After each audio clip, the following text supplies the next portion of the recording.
All right. Excellent. Hey, everybody. My name's Nathan Smith, and I'm the digital programming coordinator here at the Central Arkansas Library System. Thanks so much for joining me today for Microsoft Excel Part 1, the basics. Before we do any other preamble, I want to go ahead and get this link dropped in the chat here, cals.link/Excel files. If you go to that address, you will be able to download the example files and the handout for today's class. So you can follow along with the example file, using the example file, and also have the handout to reference later as a nice little cheat sheet.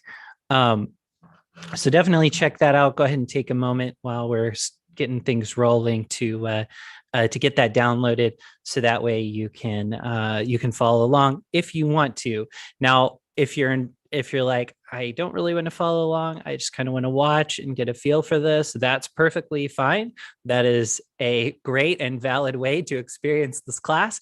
So I certainly want to encourage you, if that sounds like more to your speed, or if or even if you just don't have a device where you can both watch and follow along at the same time at the moment, all that's great. We are live streaming the my video and my screen and my audio, I guess, to Facebook and YouTube as well. So you'll be able to catch up, if you want to circle back and play along at home after class. Then if you want to just watch now and then follow along again later on, you can do that, because you'll find the recording on the CALS YouTube channel, which hey, I'll go ahead and drop a link for that in there too. It's pretty easy. cals.link/YouTube. There we go. Excellent. So, other things to mention before we get started. We've got tons of cool programs coming up. I'm not going to go into a whole spiel about it, but if you head to cals.org, move your mouse over events and click on find an event online, then you'll see a big list. If you want to check out more technology classes, then you can move your mouse over events and click on technology classes, and you'll see that there. Obviously, from the name Part 1, this is a multi-part, in this case specifically 4-part Excel course. So make sure you're signed up for the other classes as well, so that way you can get the most out of this. I think you're going to really learn a lot. Honestly, I love teaching these Excel classes. It's one of my favorite things to do. So I think you'll really enjoy it, and I think your knowledge of Excel will be greatly improved, unless you're already really good at Excel. So that's that part. Now, the other thing that I always like to say at the beginning of class, and I will say this at the beginning of the next sessions as well, is the point of a technology class is for you to learn useful things about technology. So if you are here and you are learning useful things, and you're asking questions and so on and so forth, honestly, that is a successful class to me. What's not a successful class is if I cover every point on my outline, but you don't understand what I'm talking about. So if you have questions at any point, please let me know. Shoot me the questions anytime. I'm not at all worried about being interrupted. I'm not at all worried about getting a little off topic. I am much more concerned that you walk away from this class having gotten a lot out of it and knowing a lot more about Excel than when you started. That's my goal. So if that's happening, then things are going great. Please make sure you ask those questions whenever they arise for you. Okay, how do you do that? really quickly, if you are joining me in Zoom and you're on a computer, what you want to do is head down to the bottom, click on the chat little speech bubble there, and then over on the right-hand side, you should see the chat box, and you can type your questions in there, or it might pop up on your screen if you're in full screen mode. If you are in Zoom and you're on a mobile device, tap the middle of the screen, look in the corner for the More button, tap on that, tap Chat in the menu that pops up, and you'll see the chat there. If you are joining me via the Facebook live stream, what you'll want to do is put your questions in the comments, just like you would comment on any other post on all of Facebook. And if you're joining me on the YouTube live stream, what you'll want to do is just use the live chat, which you'll find either to the right of my video if you're on a computer, or probably down below the video if you're on a mobile device. So in any of those places, drop me drop the questions in there, and I will be able to tackle them. And I'll see them. Don't worry about that. I'll be able to make sure that those get addressed. And I'm serious. I really welcome and encourage questions because that that can help everyone stay engaged, and can help make sure that there aren't problems that you're running into basically, if you're running into problems, I'm going to help you with that rather than just have you sit in silence, because that makes for a better class overall. Okay, so last thing, if there are technical problems, please use those methods that I just mentioned to let me know about that as well. Technology is a really great and useful tool. I teach technology classes as my job, and so I know that to be the case. However, like any tool, sometimes technology breaks, and so if my mic goes out, if you lose my video feed, unless I say like I'm going to turn my camera off for a sec, or if my screen share freezes up or something, then please let me know so that way I can make sure that that gets sorted too. Okay, enough preamble. Let's dive into Excel. All right, I'm gonna fire up the screen sharing. There we go. Okay, great. All right, so I've got my Excel window here, and when you first download that example file, you're probably going to see up here at the top this little yellow message that says protected view, blah, blah, blah, blah, blah, viruses and so forth. I promise there are no viruses in this your example file. Go ahead and click enable editing so that way we can actually work with this file. Oh, that's weird. It moved somewhere else on the screen. Okay, there we go. Bizarre. Okay, cool. So let's go ahead and talk about the layout here. That's the first thing we want to do because we want to get our bearings a little bit. And I want to be able to, I want you to be able to know when I say, okay, go over here where here is, right? So let's dive into that first. Up here at the very top of the screen, we're going to have what's called the quick access toolbar. Now, depending on your version of Excel, this may look slightly different. And by the way, if you are working on a version of Excel that is different from mine, that's totally fine. What the stuff we're going to talk about in all 4 weeks of this class is applicable to, I would say, any version of Excel going back to about Excel 2010 or so. So any, basically any version of Excel that runs on a modern computer, you should be fine with, or even an old computer. It should be, you should be able to play along on almost any version of Excel with this class. There are a couple of things where I'm like, well, this is a little different on different versions. So I'll probably mention those when they come up, but 90%, 95% of what we talk about, maybe more, is going to be compatible with every version of Excel that you could possibly be using at this point, unless you've literally like pulled an old computer off a museum shelf or something. So yours may look slightly different, but up here in the top, we should have what's called the quick access toolbar. The first thing you'll see here is this auto save. We'll talk about that in just a sec.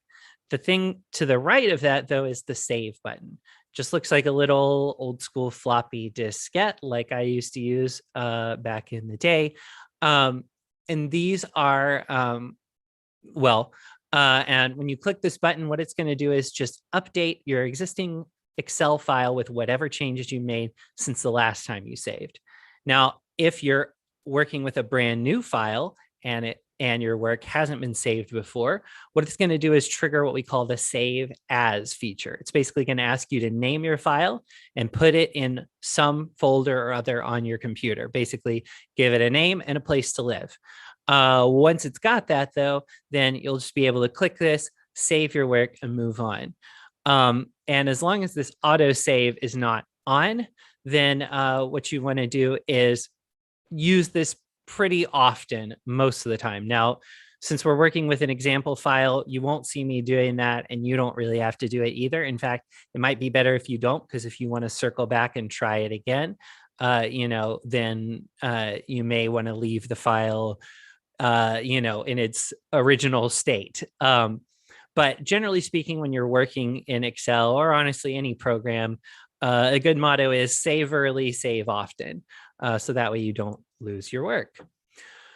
Okay, so this autosave, let's talk about this for just a minute. That's not going to show up in every version of Excel. In fact, I think 2016 and onward is where that shows up. Earlier versions of Excel just don't have it.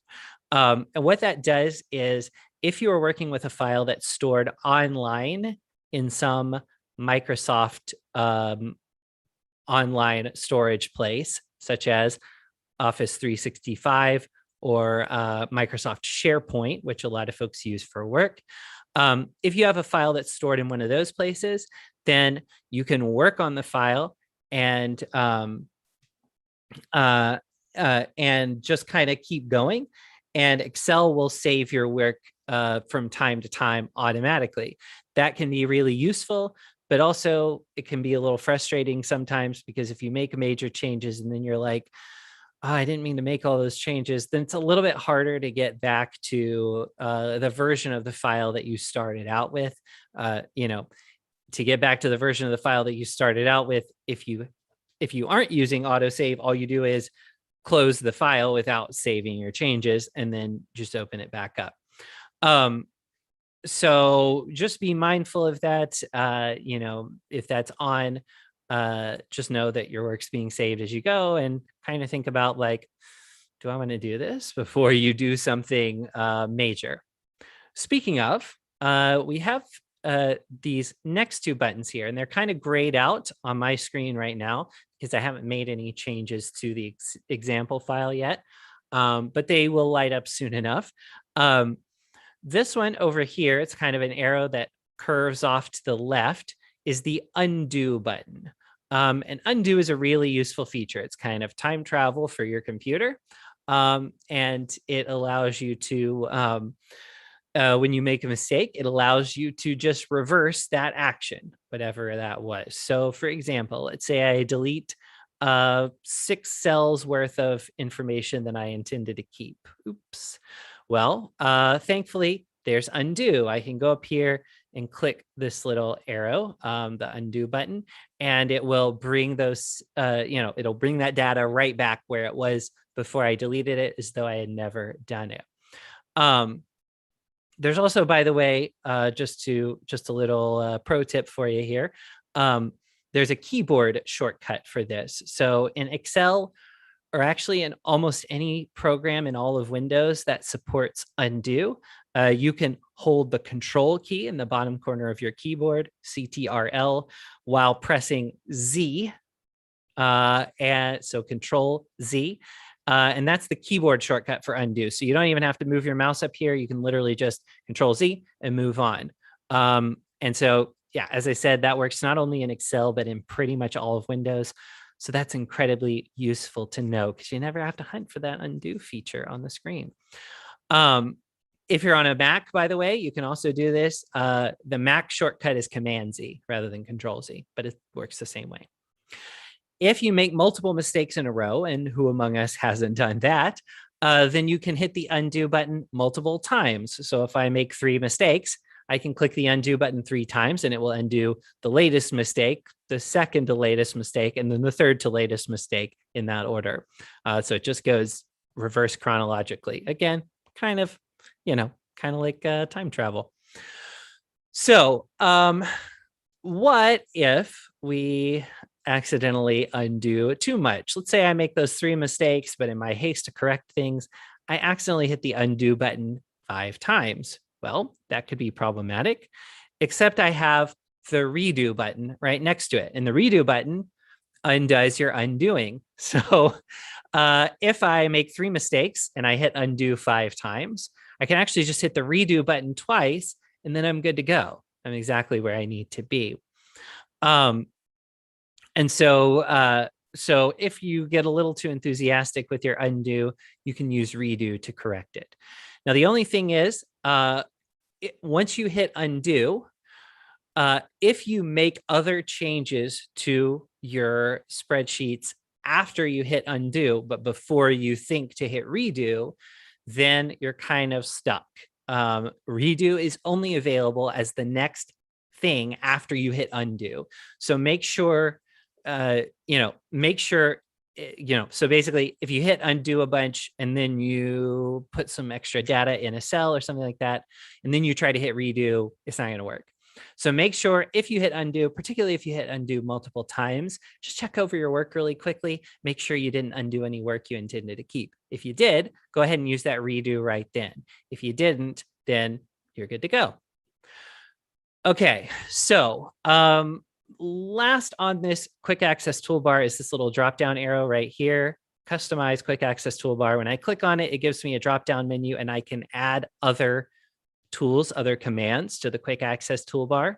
I could even click more commands down here, and pretty much any of the tools that are available to me in all of Excel, I can add to this quick access toolbar. So if you find yourself hunting for something a lot, then you might end up putting it on the quick access toolbar. That way you can get to it really easily.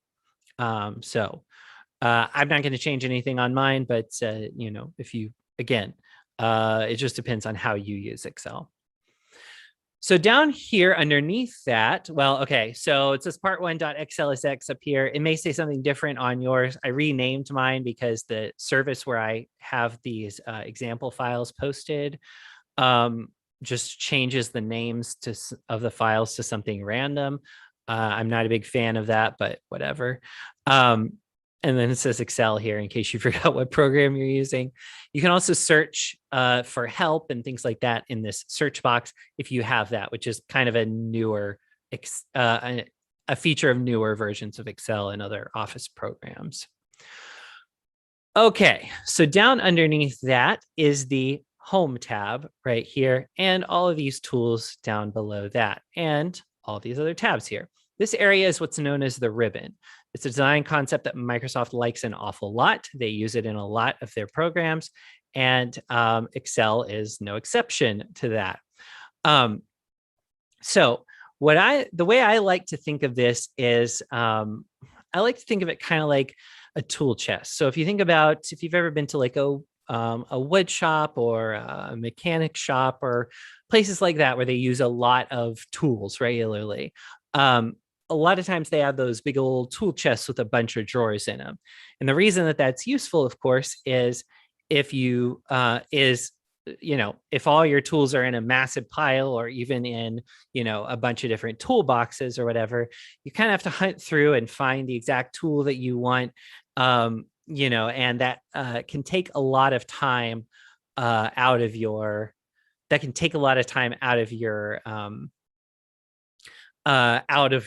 work, right? But thankfully, we, if you have one of these tool chests, you can just sort of, you can just sort of go over there, pull out the drawer you need, grab the tool you need, and get right back to work, right? So the ribbon is kind of the same thing for Excel or whatever other Microsoft program you happen to be using. Basically, all of your commands, your tools are sorted by the type of thing that they do. And that way you can find the stuff that you need fairly easily. The home tab is a little bit different from the others because this is where the tools that you use most often are, show up. So, you have things like your text format stuff over here, which we'll talk a little bit about. You've got your number formatting, which we'll be discussing in a little while. A bunch of other things that are really useful, basic stuff that that you'll definitely probably that you'll almost certainly want at some point. So that's the home tab. The insert tab here, if you click on that, what it's going to do is it's going to show you a whole different set of tools or commands that are used for, well, inserting things into your spreadsheets, right? So we've got tables, pivot tables, charts, which we'll talk about in future sessions, and a whole bunch of other stuff. You could put a picture in there if you really want to, although Excel is terrible at dealing with pictures, so I don't recommend it. You've got your page layout tab, which deals with kind of how your spreadsheets will look when they're printed and some other kind of stylistic things like that.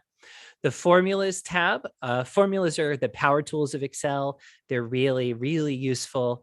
And we're going to start digging into formulas at the end of this very session. I promise they're not as scary as they might seem.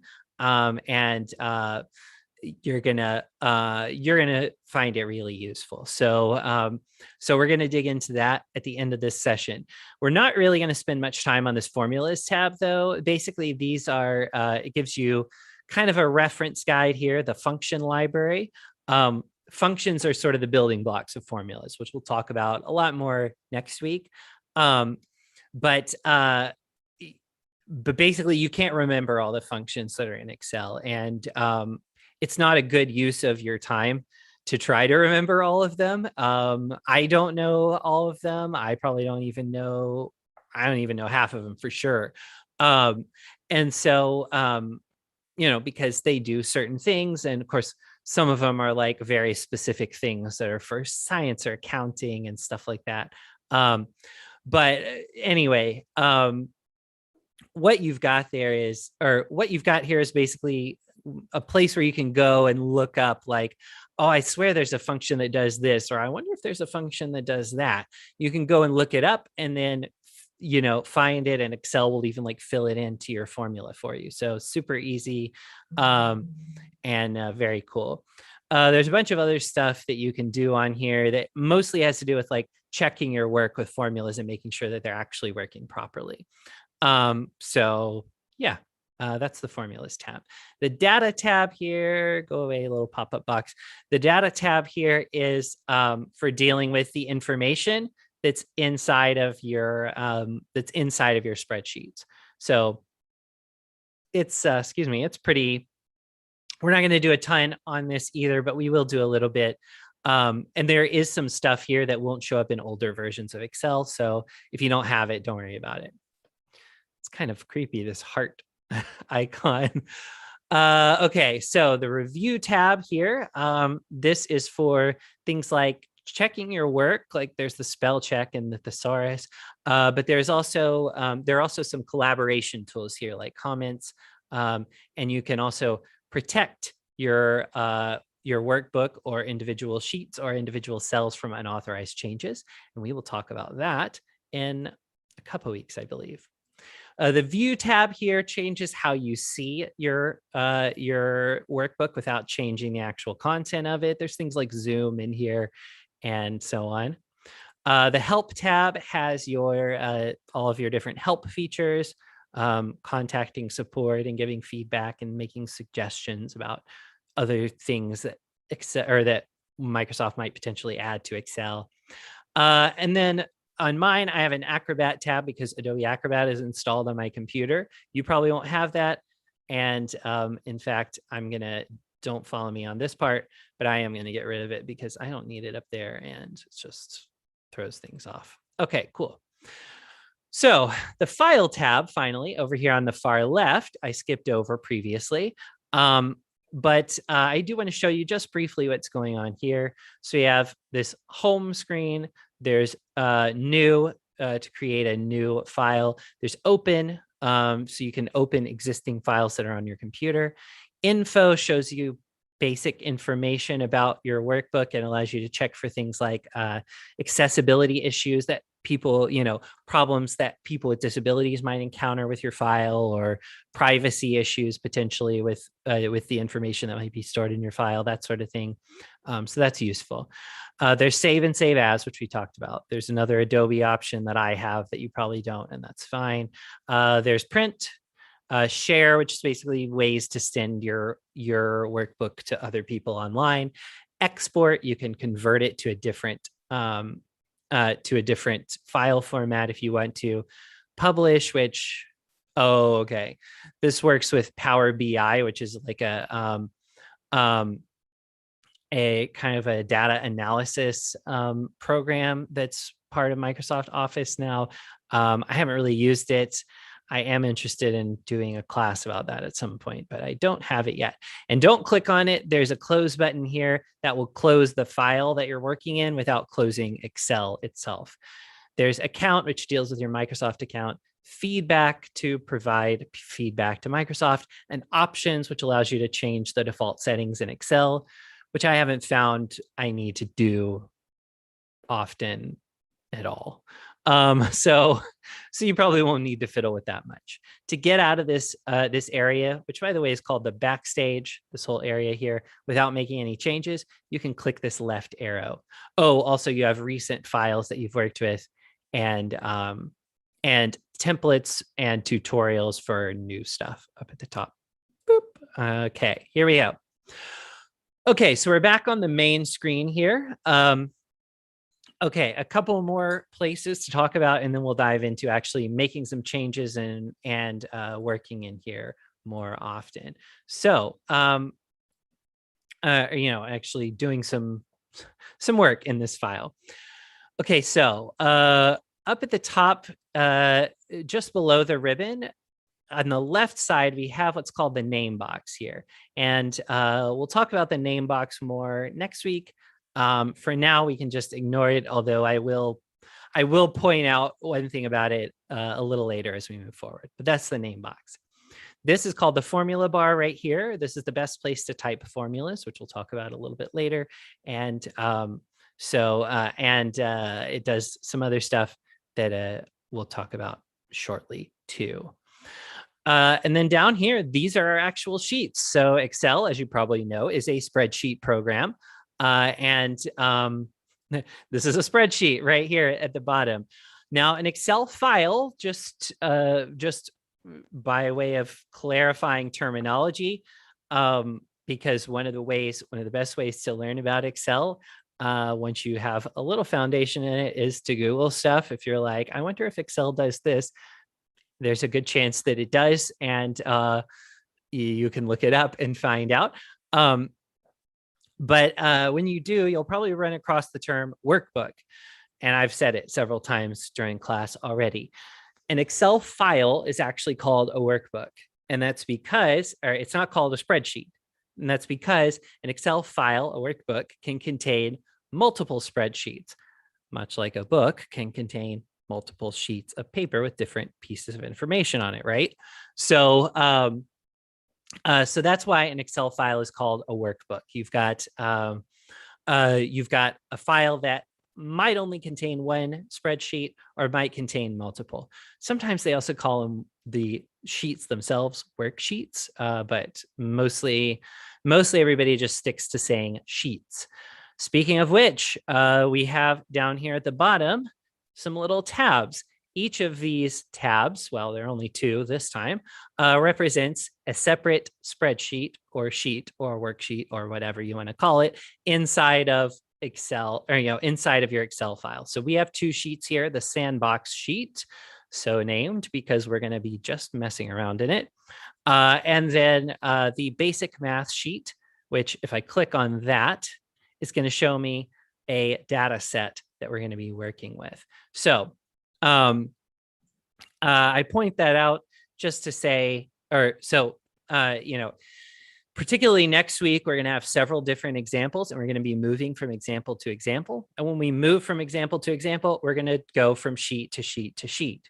And the other big thing about that is, of course, when you're working in an Excel file, it helps a lot of times to keep different sets of data separate from each other. And one really easy way to do that is just by creating multiple sheets. To create a new sheet, you click the plus sign.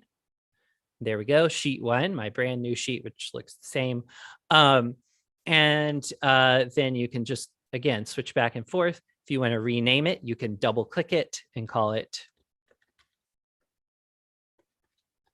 something else. You press enter once you type in the name. If you want to delete a sheet, you right click on it, press delete or click delete. And away it goes, unless it has data on it. If it has data on it, it's going to warn you because you can't undo deleting a sheet. So that can be a little weird sometimes. If you are, if you delete a sheet, then all the information that's on it is gone unless you exit Excel without saving your work. And if autosave is on, that could be particularly dicey. So make sure that before you delete a sheet, make sure that you really, really, really want to delete the sheet or that it really, really, really doesn't have any information on it. So yeah. Finally, down here at the bottom, we have a little slider that allows you to zoom in and out and some other change your view and stuff, but we're not going to use that. I am going to zoom out or zoom in a little bit just to make it easier to see what's going on. We'll go to, I don't know. Whatever. 160 is fine. Okay, cool. So let's go ahead and actually put some data on our sheet here. I know that was a lot of kind of setup. I'm sorry for that. That's kind of it's kind of hard to that's a lot to get through at the beginning, but now that we've done it, we don't have to do it anymore. And so in the next sessions, we are going to be diving straight in more like with a little refresher just to, you will have hopefully, ideally, you will have slept 7 times since this class next week. And so so you might need a little jump start, but we're going to keep it pretty short from now on and just focus on the meat of the matter. Okay. So let's poke around with this sheet a little bit. So right now you'll see A and 1 are kind of shaded in gray here. And I've got a box around this cell. That means this cell is selected, is what we say. To select a different cell, all I'm going to do is click in it. So now we've got G9 selected. And you'll notice it says G9 up here at the top as well. This is cell E6 because it's in column E and on row 6. So it's E6. If you've ever played Battleship, this will be familiar to you. Basically, we're going to sort of, we can sort of click around, select different cells if we want. Another way to select cells, sometimes you're in the middle of typing and you don't really want to move your hand back over to the mouse. Another nice way to select cells is to use the arrow keys on your keyboard, up, down, left, and right. And that will get you, that will move your selection one cell up, down, left, or right, respectively. So you'll see me doing both of those things. Sometimes I'll use the keyboard, sometimes I'll use the mouse. It'll just depend on where my right hand is, basically, as I'm moving around here. So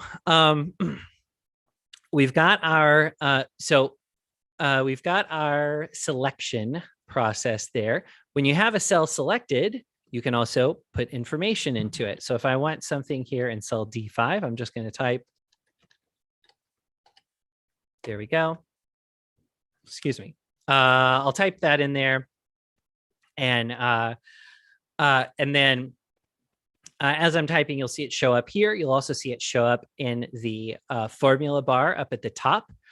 And when I press enter, that confirms whatever I've just typed into the cell and makes that, I don't want to say permanent, but it locks it in for now. If I want to change it, I can, and we'll talk about that in a sec. Let's put some information into some other cells.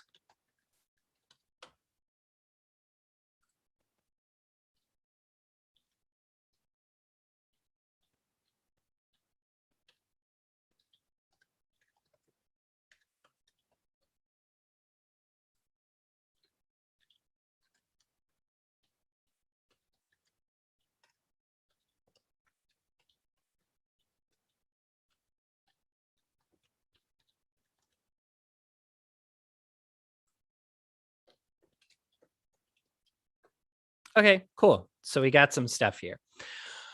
All right. So that's one way to kind of type it in and confirm what you've typed. You type something in, you press enter on your keyboard. And you'll notice when I do that, Excel, like when I typed 23 here, I typed 23, I pressed enter on my keyboard, and Excel moved my selection down one cell. Another way that I could do this is I can type something in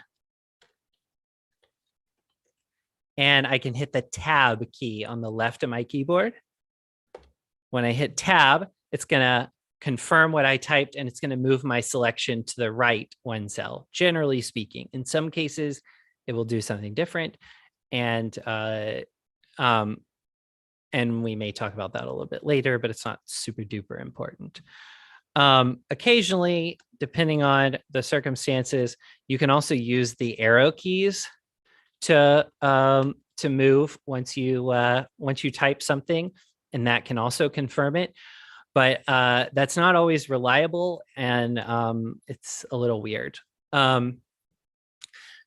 Finally, you can also do something like, let's say you make a mistake.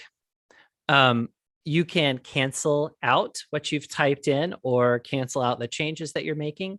To do that, the easiest way I find is to hit the escape key on your keyboard. ESC is usually how it's spelled at the top left, the escape key. When I hit that, it cancels the changes that I've been making to the cell, in this case, putting something in there in the first place. So I can, so that's an easy way. If you find yourself typing something and you're like, oh, I didn't mean to have it in this cell, just hit escape and you're good to go.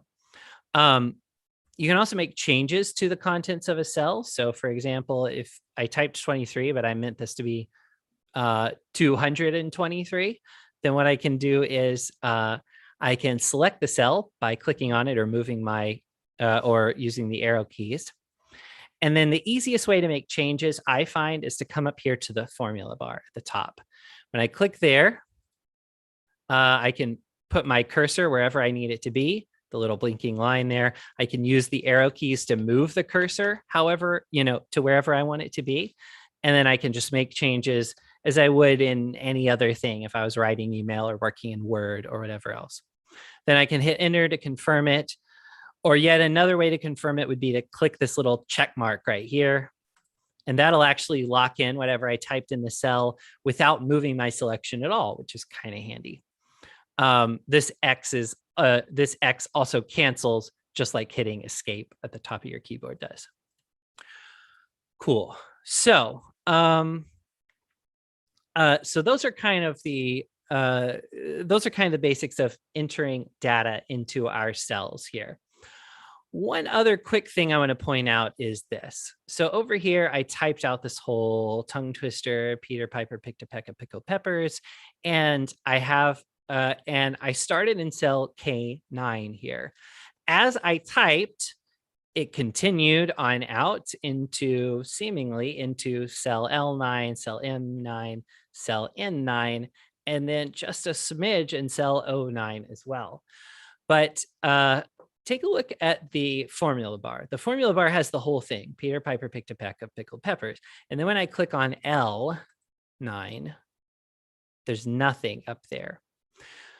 What Excel does, if you have data that's longer than what can fit in your column, and there's no data next to it that it could kind of get mixed up with, then Excel will just let the text flow over into subsequent columns like this.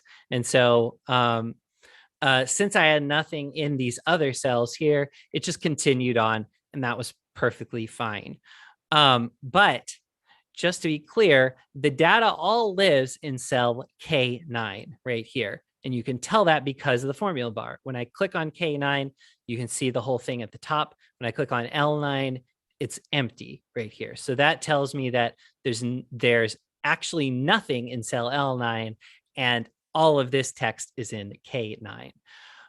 If you have data next to it, then it just truncates it. It cuts it off right here so that you don't have to, so that you aren't confused about what data is in what cell. But again, if I click on K9, you can still see the whole thing. We'll talk a little bit later about how to make that a bit more visible. For now, we'll leave it, but we will be circling back to that. Also just aesthetically, Excel will align numbers along the right-hand margin of the cell, and it'll align text along the left-hand margin of the cell. I'm sure you already noticed that, but that's what it does. Okay, so let's talk about selecting more than one cell. That's kind of important. So, oh wait, sorry. One last thing that we need to do here. If I want to delete some information that's in a cell, obviously that's pretty important. What I'm going to do is click in a cell that has data in it, and I'm going to press the delete key on my keyboard, like so. I believe on a Mac, you might have to go Shift Delete. I'm not 100% on that. But on a Windows keyboard, at least, the delete key will clear out the data that's in a cell. There are certain things that it won't remove from a cell, and we'll talk about those in a sec. But that's how you get rid of data inside of a particular cell. Okay, now let's talk about groups of cells. Sorry, forgot that last bit. Pretty important bit, so I wanted to make sure we got it. Okay, so one way to select a group of cells is by selecting entire columns or entire rows. So for example, let's say that I want to select all of column D here. I'm going to come up to the top and move my mouse over the D or over this area next to it. Basically anywhere that my mouse turns into this black arrow that's pointing downward. When it does, then I'm going to click on that, and I'm going to, and it should select the entire column from it, D1 down to D, however many thousands of rows you can go down. By the way, you can go down thousands of rows in Excel. It's not a good use of your afternoon. You can also scroll right thousands of columns, but you know, you can just look it up. It's not really worth it to scroll all the way down there, and you don't want to put data down there unless you've filled up all the other parts of the sheet, basically. So we've got the whole column selected, and I can make certain types of changes to this whole column. If I press delete, it would remove everything from this column. You know, if I change the font or the color or things like that, it'll apply to the whole column all the way down. If I want to select more than one column, I can totally do that too. So I'll click at the top, hold down with my mouse, and drag over to get the other columns that I want to select. And that leaves me with, that gives me 5 columns selected there. Nice. So I can make changes to all of those or delete the data in all of those columns or whatever. Over here on the left, I can select rows basically the same way. So I'll if I'm I move my mouse over to the row number and make sure that it's a black arrow pointing to the right, hold down with my mouse button, and then drag down or up or whatever until I get all of the rows selected that I want. And then I can make changes to those rows, to every cell in all of those rows all at once. So that's really cool. Another thing that I can do, another way that I can select a group of cells, if I don't want a whole row or a whole column or both, is I can click and drag. So I'm gonna, I've got this cell right here. I'm gonna start with cell C5. I'm just gonna select all the cells with stuff in them right now. So I'm gonna move my mouse over C5, hold down with my mouse button, and then move my mouse down and to the right until I get a box around all of the cells that have data in them. By the way, this one is white while the other ones are shaded. There's like a weird, not that interesting reason for that, but all of these cells are selected, including cell C5 itself. So I've got them all selected like this, and now I can make changes to those cells. There's a particular name for this that I do want to familiarize you with, just so that you know, because we're going to be using this terminology a little bit later on, and you'll certainly run across it if you're in. You'll certainly run across it if you look up information about Excel, either in the help files or just online. And this is what we call a range of cells. A range of cells is a group of cells that are all together with no gaps in between. So either they'll make a box like this, they'll make a line like this, or they'll make a line like this, horizontally or vertically. The point is, if I had just these two cells selected and then I had like F5, G5, and H5 selected, but I was skipping over E5, that's not a range of cells. That's two separate ranges of cells. If I've got them all selected in one group though, and there are no gaps here, then it's a range. And yes, a range, a column and a row, or multiple columns and multiple rows, those are also all considered ranges. So, just know that, I guess. The way you typically write the name of a range is like this. Well, let me show you just briefly. Let's see, here we go.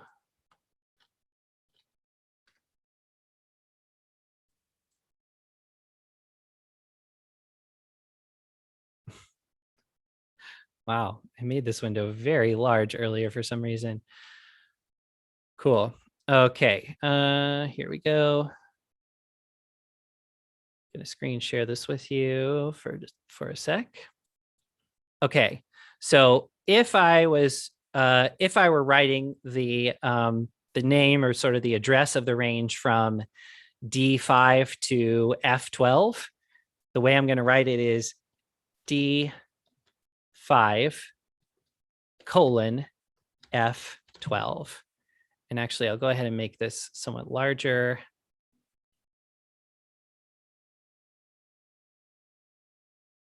Oh, good. I could do that. So it's D5 colon F12. That's the range of cells starting with D5 at the top corner to F12 at the bottom corner. And so if I go back to Excel,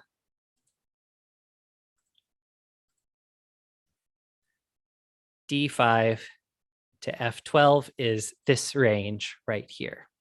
So that's how you write the name of a range in Excel, particularly in formulas, but in some of the other things that we're going to be doing later on. It's just the address of the top left cell, a colon, and then the address of the bottom right cell. All right. Finally, you can select multiple cells that aren't in a range, and that works too. The way that works is also, or is pretty easy. What you want to do is just select one of the cells that you want to work with, and then hold down Control on your keyboard if you're on a PC, Command, I believe, if you're on a Mac. So I've got the cell selected, holding down Control on my keyboard, and while I'm holding Control, I'm going to click on the other cells that I want to select. So that gets all of them. Again, this one's not shaded, but it is selected. And if I made changes, they would apply to this cell as well. Got all those selected, and now I can make certain changes to them. You can't do as much with a set of individual separate cells as you can with a range, but you can do some stuff. Particularly things that you can do. Well, okay, let's actually not go there quite yet. Let's talk just briefly about resizing things as well. So if I want, so you'll notice that this, where it says this is data in cell D5, it's gone over the borderline between columns D and E just ever so slightly. So what I want to do is I want to widen this column a little bit so that everything fits there. To do that, what I'm going to do, or one way I can do this at least, is come up to the top. I'll get and move onto this borderline between columns D and E at the top of my columns there.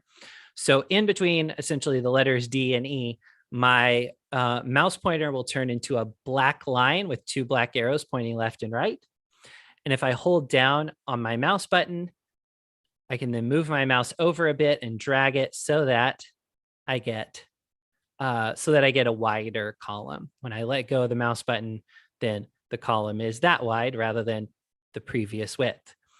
Another way to do this that's really handy is I can double click on this separator between the two column letters. When I do that, it's going to widen this column to the width of the widest thing in this column, and just a little bit more to give it a little visual separation between that column and the next one. So that kind of auto resizes it. In fact, if it's too wide, I can do the same thing, double click on it, and it will narrow it to the width of the narrowest thing in the column plus a little bit more. So that can be really, really useful, because then you don't have to worry about, then you don't have to fiddle with it very much at all. One additional way that you can do this, you can actually right click on a column, click on column width, and then you can change it to, I don't know what these units are, but this column is 8.43 whatever's wide. So if I wanted it to just round up to an even 10, I'm going to type 10 in there, press OK or hit enter. And then now it's 10 whatever's wide. So, and you can use that to resize multiple columns. So if I wanted to change that back, so 8.43 was what we had before, I can select all of these columns, right click, column width, 8.43. And now they're all the same width.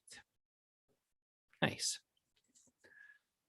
Okay, so we're not going to spend a whole lot of time on the next thing. I do want to touch on it just so you know these options are there, but it's not really worth spending a ton of time on, just because you can learn this in other places, and a lot of you probably already know this. So up at the top, we have some of our formatting options here. We've got our font and our font size. So Calibri, essentially the way the characters look, that's that. I could change it to a different font if I want, and the text, the letters look different, basically. I can also change the font size. So 11 is the default, but I could go up or down pretty good ways here. Down at the bottom, I have bold, italics, and underlining. So I can use those. And of course, if I click the underline button here, I also get the option, or the drop-down arrow next to the underline button. I also get the option for a double underline. So click on that, get double, and the double underline becomes the default. So if I want to put double underline somewhere else, just click it again. If I want to go back to single underline, just do that. If I want to turn it off, click the button again. Cool. We'll skip over this, but we'll come back to it in just a sec. Thanks, Vicky. Appreciate that kind feedback. That's nice. So we've got we have this. So we've got a couple other things here. We've got a yellow or we've got this yellow swatch underneath a paint bucket. That is uh, our cell fill. So we can click on this and it'll fill it up with the default fill color, which is yellow. If I click the drop down arrow next to it, then I could change it to a nice soothing blue instead or whatever. So that'll just change the background color inside the cell. If you want to remove it, by the way, if you want it to go back to the way that it is by default, don't click the white swatch up here. If you do that, what's going to happen is it will fill the cell with white instead, and you'll lose these border lines on the outside. Instead, what you want to do is, oops, wrong place. You want to click on that drop down arrow and click no fill. And that way, whatever the default background color is for your worksheet, it'll just show that, and it'll show your grid lines as well. Next to that is the text or font color. If I click on the little red swatch or the A, then I get red text. Surprise, surprise. Again, if I click the drop down arrow, I can change it to a different color, like green, for example. And again, I can choose automatic so that it'll be whatever the default color is, or I can click black to just make it black, and even stay black if I change color schemes or whatever. I'm going to keep it green, and I'm actually going to make this blue again. Okay, so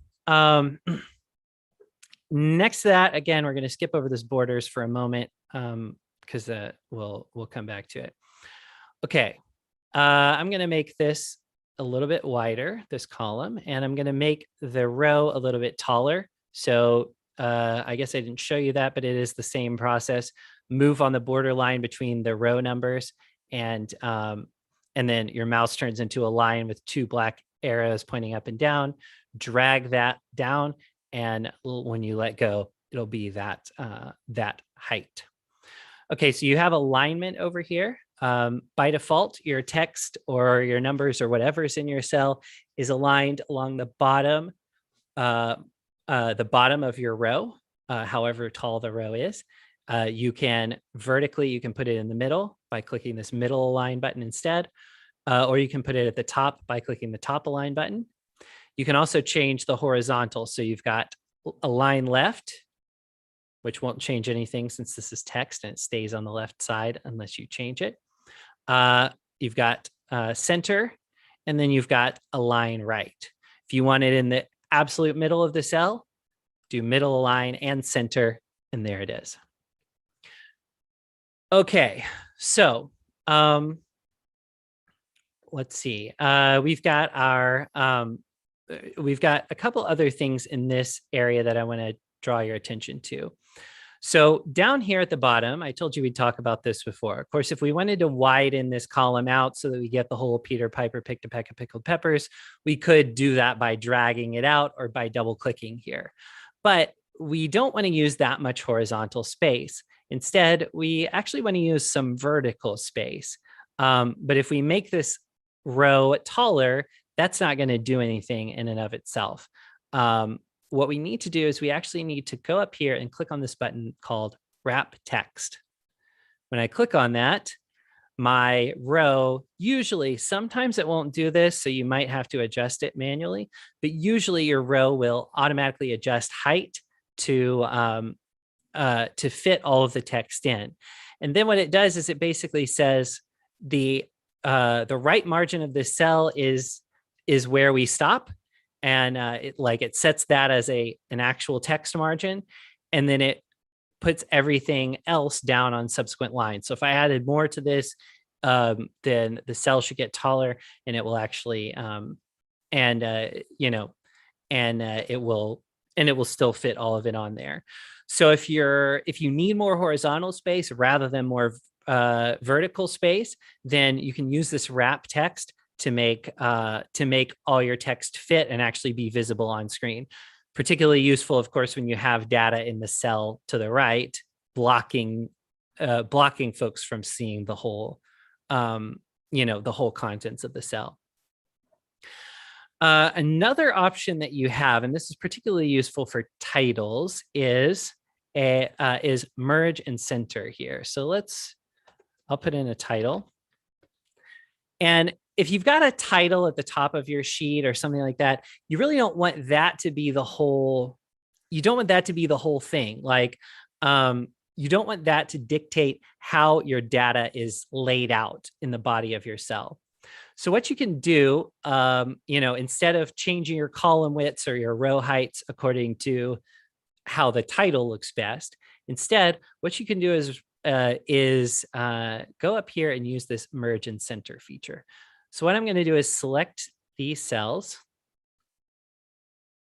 and I'm going to click merge and center. When I do that, it combines all of those cells into like a big old supercell here. And now I can make my title plenty big.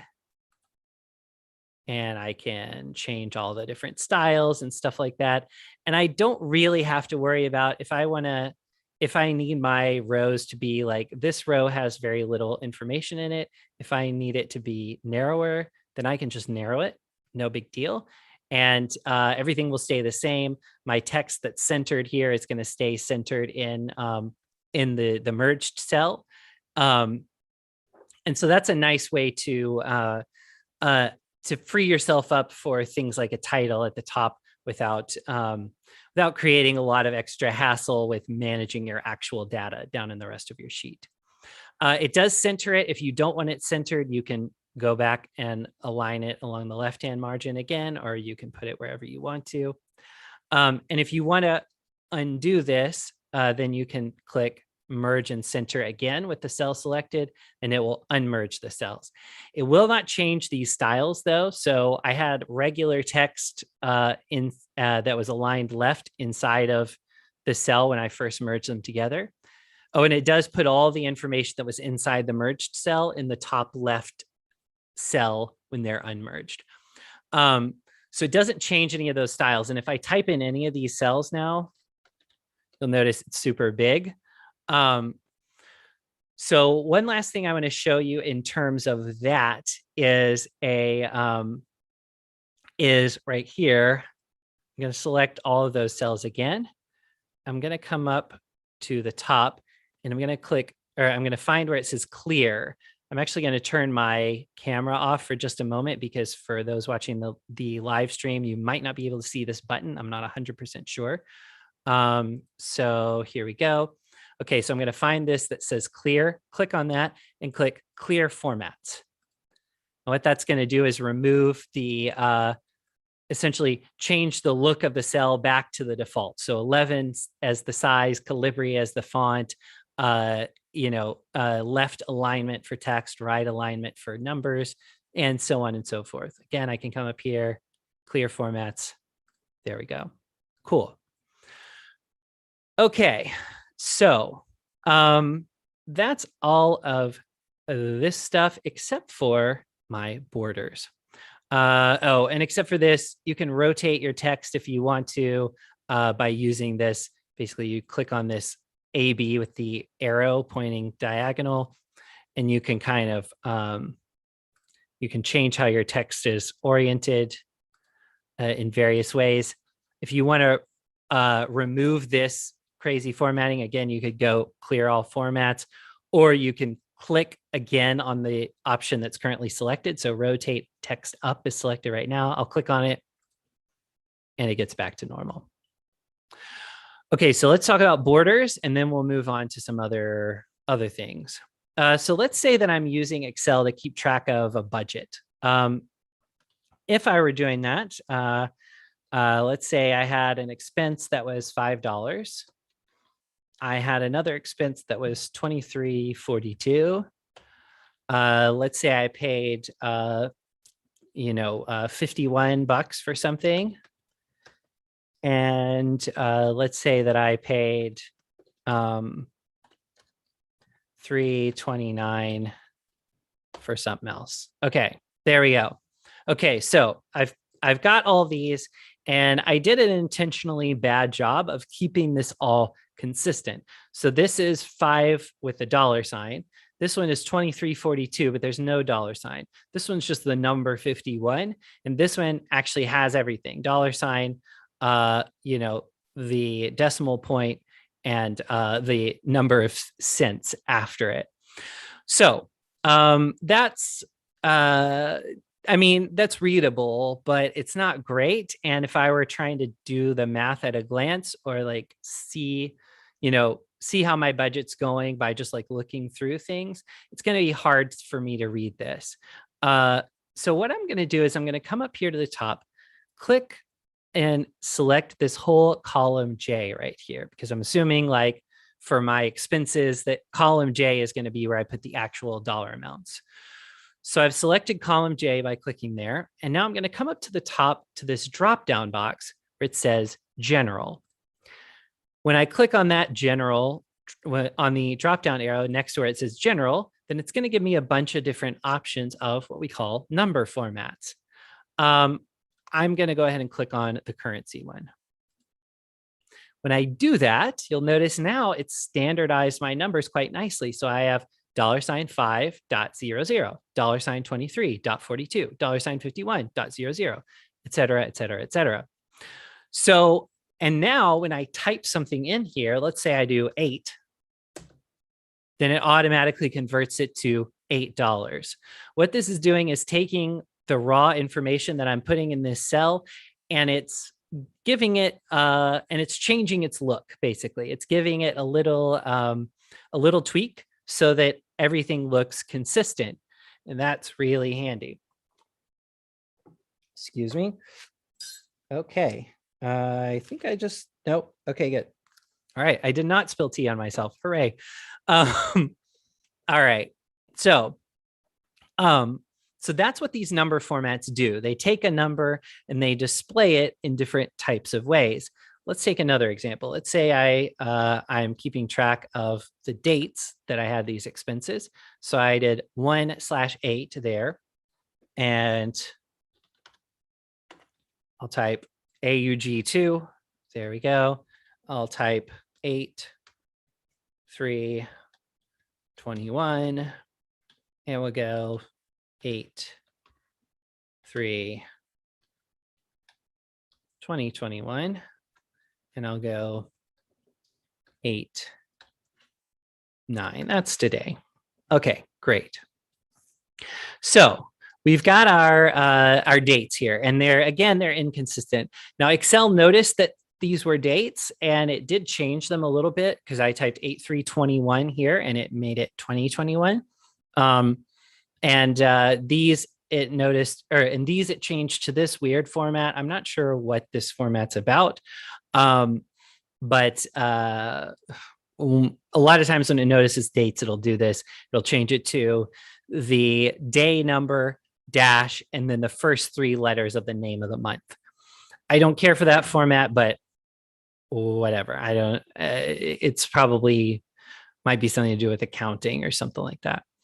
But again, I want it all to be displayed this way, 8/3/2021, like that. So what I'm going to do is I'm going to come up here, select all of column K, and I'm going to click the drop-down arrow next to general. And this time I'm going to choose short date. When I do that, it's going to take all of those dates that I put in and convert it to that format, month/day/year. By the way, if you type in a date and you don't specify the year, then it's going to be this year. And that's regardless of where in the year you are. So if you type in, if it's December 31st and you type in, May 23, it's going to say, it's going to assume you mean May 23rd, 2021, rather than May 23rd of next year. So just bear that in mind. So we have all this set up, and now we can just, again, if I type in another date somewhere, then it's automatically going to convert it to that same format for me. Great. By the way, it did this, so I'll just mention it. Excuse me. In Excel, if you ever see something like that, where there's just a bunch of pound signs, number signs, octothorpes, hash marks, whatever you want to call them, in a column, that's because there's a number in that cell and your column is not wide enough to display the whole number. So if I double click on this, it should widen out and give me the right amount of space. But that's if you ever see that show up, that's why. So just widen your column and you'll be good to go. Okay, so there are other number formats that we could play with here. So there's rather than short date, there's long date, and that'll actually give you the full name of the day of the week, the full name of the month, the day of the month, and the year. You've got time, so you can put you can format different time values in a specific way, like 3 o'clock or whatever. You could format a number as a percentage. So for example, if I said 0.5, and then, oh, that's in the, let's go over here. So if I say 0.5, and then I go up here and I change this, it's 50%, right? I could also change it to a fraction, like 1/2. There's scientific notation for those of you doing scientific things in Excel. There's text. This one changes it to plain text. So if you put, I'd be really careful with this. If you change a cell that has a number to the number format text, then Excel will no longer be able to do math on that number until you change the number format again. So just be mindful of that. I usually don't use this. It also disables formulas. So really watch out for that. And then you've got your accounting, which will show your money in a slightly different way. And then just number, which is going to give you a plain number with 2 decimal points, or with two digits after the decimal point. One last thing, I'll select this column and I'm going to change the information here to just number. And you'll notice it did something interesting. So it took all these dates and it converted them to these like serial numbers here. 44,409. This one's today's date, 44,417. What this is how Excel actually sees dates whenever you put them into a cell. What it does is it takes a date and it figures out how many days that date is from January 1st, 1900. In fact, it stores times this way as well. So if I said, if I put 12 p.m. in here, then that's, it'll assume that it's today, and and if I converted it to a number, it would actually be 44,417.5 because that's halfway through the day. That's a little weird, but the reason that I bring that up is because when you're dealing with dates in Excel, you can, because it does them as serial numbers like this, you can add and subtract any dates from each other. So you could, so if I put in today's date and then the date of Christmas, I could subtract today's date from the date of Christmas, and I could see how many days we had left before Christmas. So it's pretty useful. It's good to know, and it's just kind of funny to see that. So I definitely wanted to show you before we move on. So let's go ahead and click over to this basic math sheet here really quick, and we'll do a couple of examples here. Before we move on to that, what questions do y'all have for me? I'm going to give us like half a minute here to tackle questions, and then we'll move on to the next little bit of the class.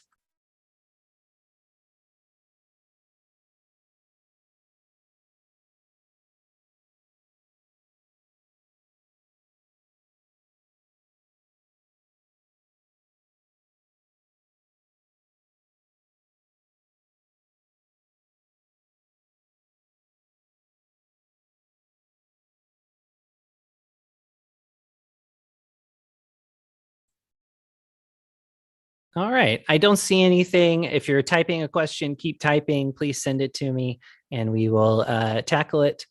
Okay, so someone's asking about the time. So, okay. So if you have, Okay, let me make sure I understand your question. So you said go back to general and the time PM. So basically, how would we write a time that's PM, or what are you talking about with the numbers over here? Why it would be, why the time would be like, why the time would show up the way that I described when it's just when it's a plain number rather than written as a time. It's like normally you would go, okay. So okay, they're asking about PM lowercase versus PM uppercase.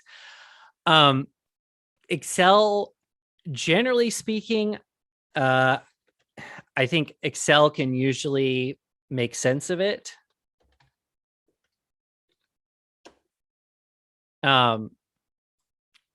Let's see. Yeah. But I'm not actually sure that it will parse the p.m like that, or p.m with capitals. Usually you probably want to write it as something like that if you're putting in a time. So and AM the same thing. So yeah, leave the periods out, and that'll be better for Excel. If you're writing times in there, it can parse that a little more easily. You'll notice up here at the top, it changed my number format to custom in these cells once I put that in there, because it can tell that it's a time, but time is not time, but it's written slightly differently. This one is the default, like this time format is hours, minutes, seconds, and then PM like that, or AM. So yeah, you can do that. You can also, I think you can do like that, and that also works. Does that answer what you were asking?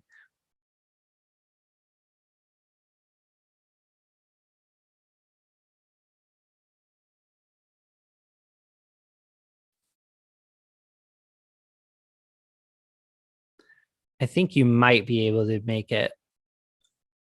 make it format with the periods maybe, but you would have to kind of,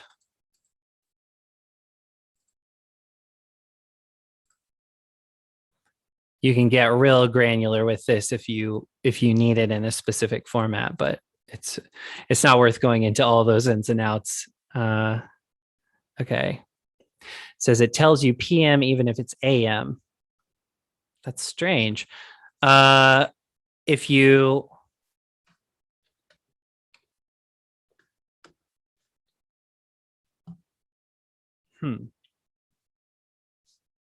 even if you type it in there, if you type like 11 AM like that, it still says PM.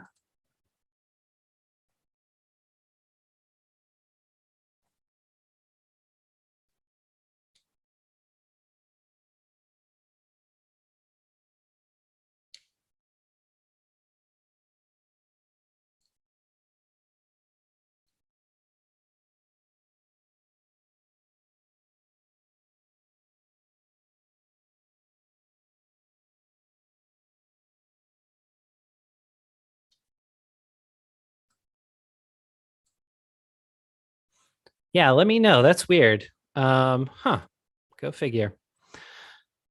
Oop, I shifted this around. Okay, cool. Well, let's switch over to this basic math sheet and let's talk about, let's do some examples over here.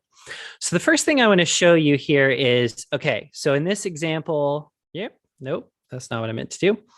In this example, we are running some sort of a side business or pyramid scheme or something where we have a lot of like salespeople who are reporting to us, but they're not doing a whole lot of business, honestly.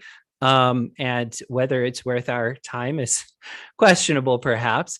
But we're keeping track of how they're doing. So we've got the name of the salesperson over here. We've got the date that they last checked in with us, which could be a while ago, depending on the person. We have the amount of income they brought into the business and the amount of expenses they've incurred in the process of bringing in that income. So what we want to do is we want to kind of look at our salespeople and see how things are going, and try to get a feel for what the deal is with our business there. So first of all, what I want to do is, when I'm looking through this, it's kind of chaotic. Nothing's in any particular order. And so it's kind of hard to tell who's where and what's what. So what I want to do first is I want to be able to sort this out a little bit and see what's going on. Up at the top here, so in order to do that, I'm going to use this option called sort and filter. First thing that I need to do, I need to either select one of these header,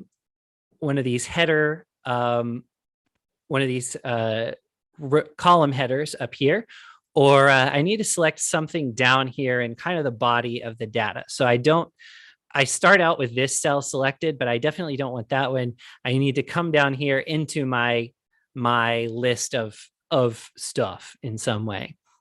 Just select a cell in there. It doesn't really matter which one. Then what I'm going to do is I'm going to come up and to the top. Where is it? There we go. Okay, I'm going to come up to the top. I'm going to turn off my camera for just a sec so that folks on the live stream can see this.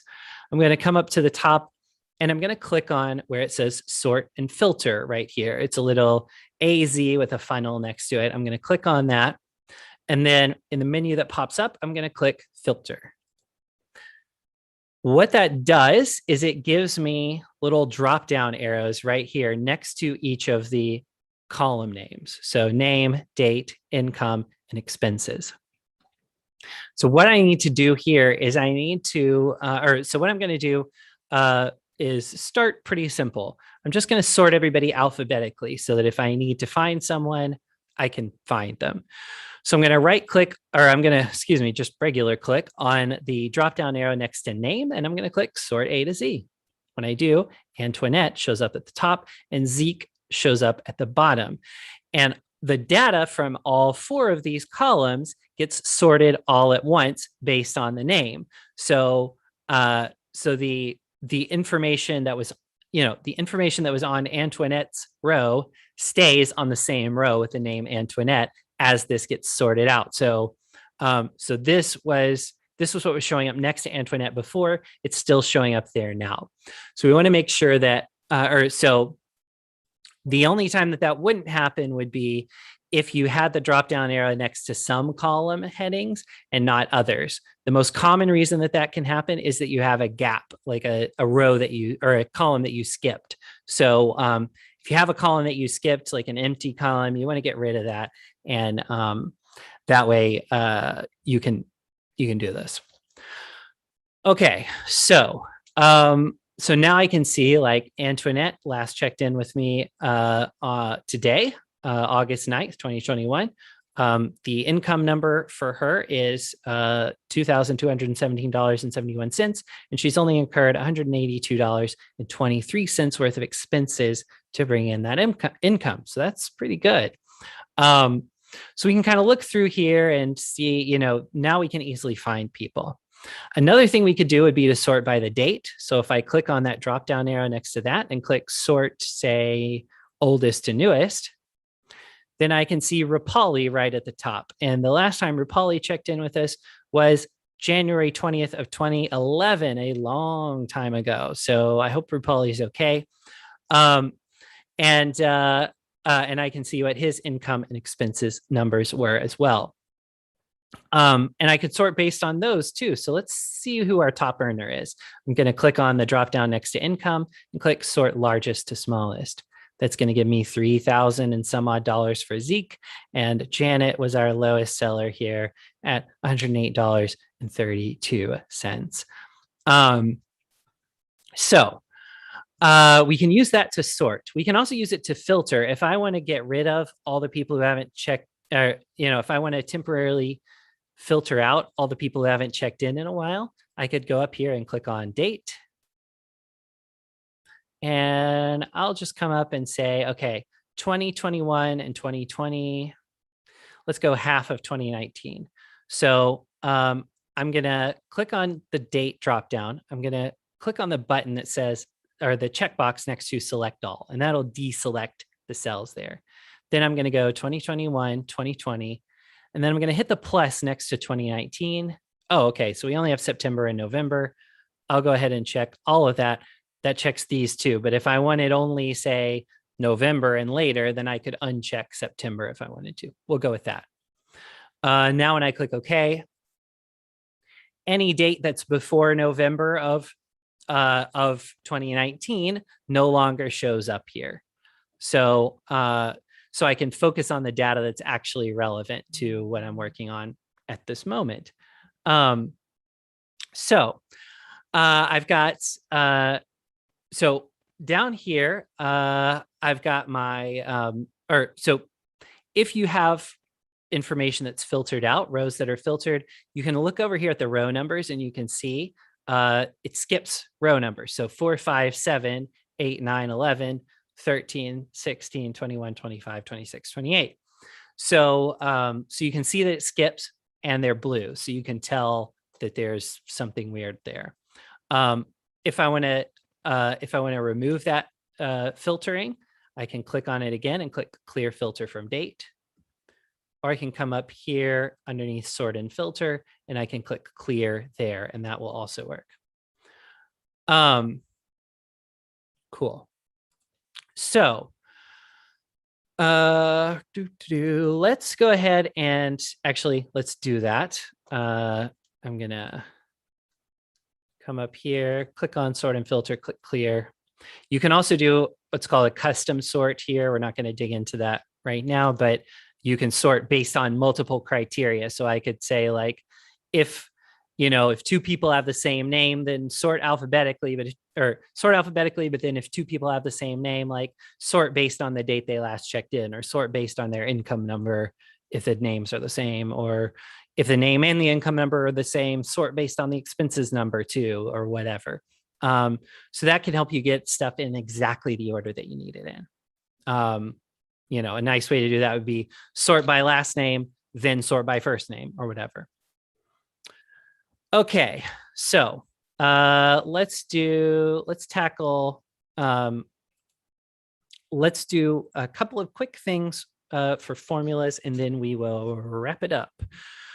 So I sorted based on the income number here, and Zeke's name is currently up at the top.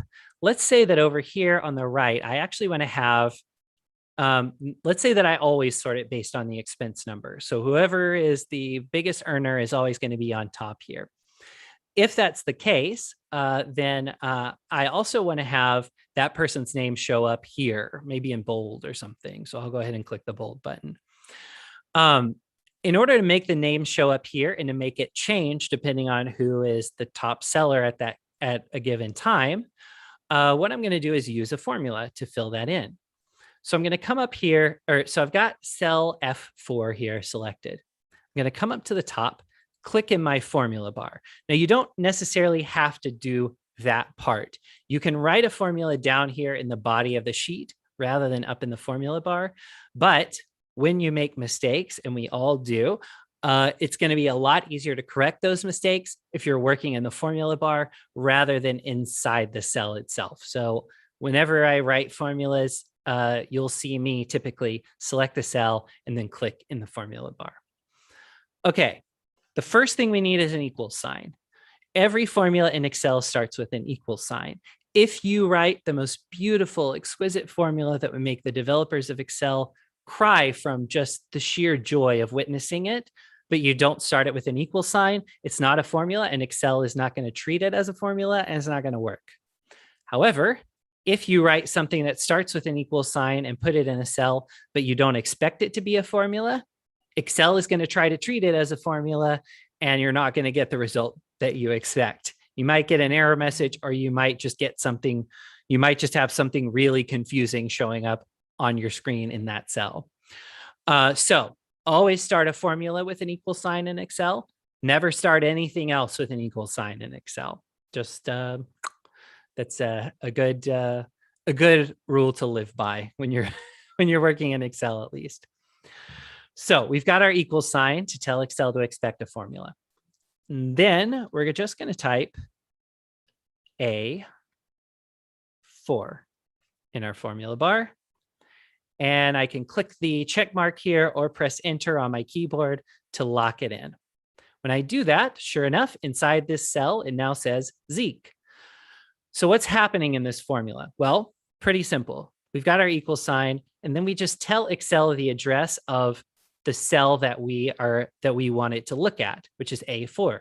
You'll notice that when I typed A4, it color-coded in blue, and so did the actual cell A4. So that's a nice way for me to tell that I'm actually pointing to the right cell or group of cells as I'm typing my formula. And so basically what this formula does is it says, hey, whatever's in that cell, it needs to be in this cell too. And so when I have, when I'm not editing the formula, then you'll see Zeke appear in this cell because that's what's here in this cell. If it was actually supposed to be Zach, and I type that in, then this cell updates to match. Pretty easy. So you've just written a formula, your first Excel formula. You did it. Great. That's awesome.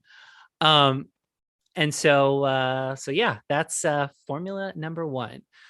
Let's go ahead and do one more example, and then we will wrap it up. So up here at the top, you'll notice in cell C1, it says total income.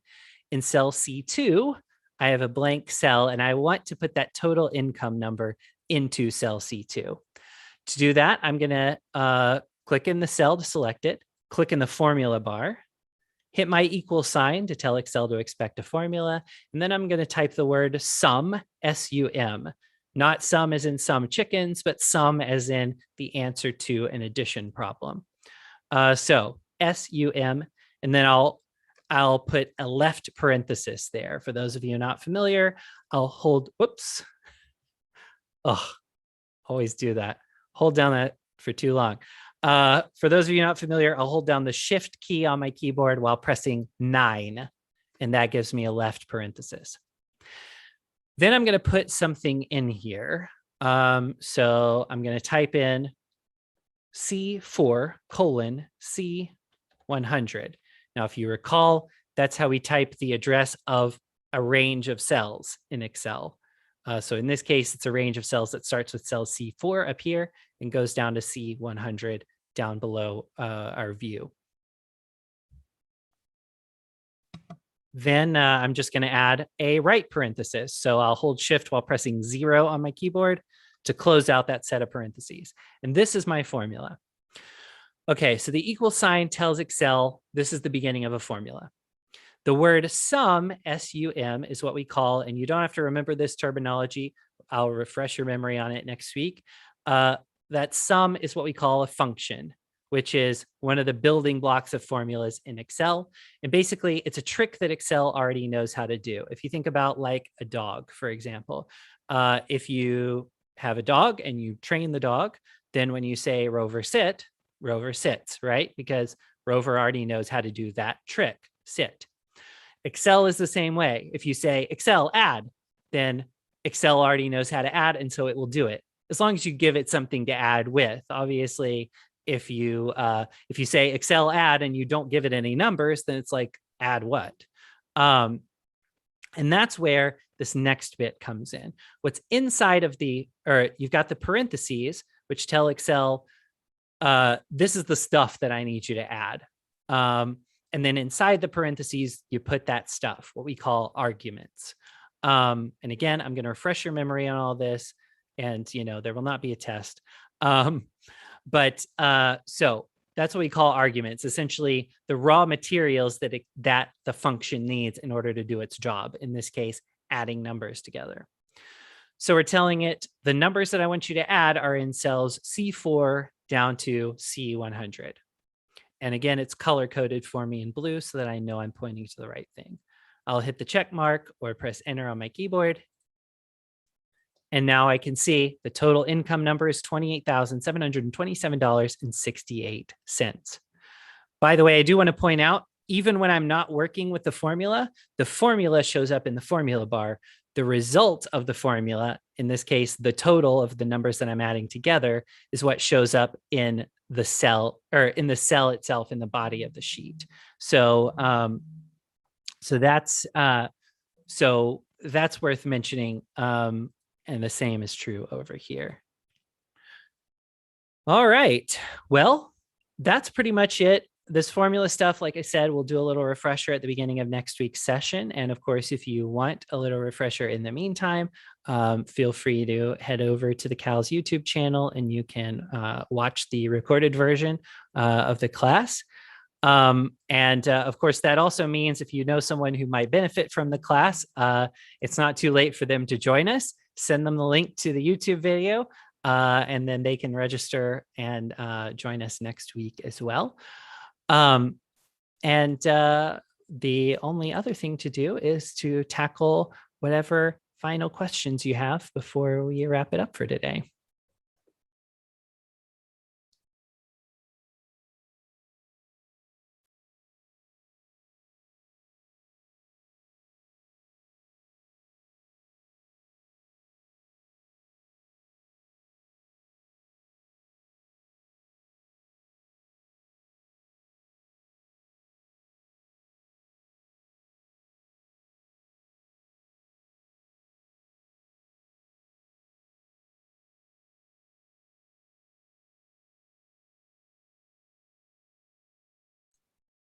All right. I don't see anything. If you do think of questions in the meantime, then please let me know. You can send me an email.